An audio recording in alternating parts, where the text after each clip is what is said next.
Her kan du se alle træknapperne.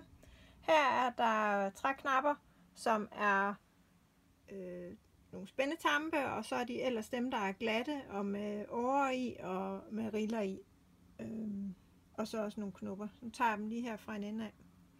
Der er nogle to størrelser spændetamp, så er der også en spændetamp, der er noget brændt. Så er der en glat, hvor den er lidt buet. Den har også sådan lidt brændt over sig. Så er der nogle lidt større her.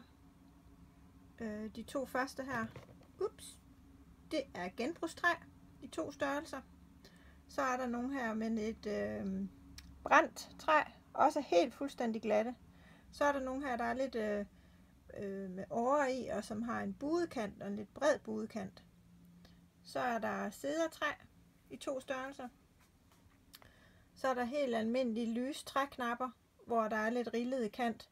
Der er lidt forskellige. I kan se, den her den er lidt mere buet end de andre, og der er forskellige størrelser. Her er der egentlig de samme, også små knapper og træknapper i forskellige størrelser, men de er så lidt, hvor man kalder en brændt kant på. Der er lidt brændt kant på.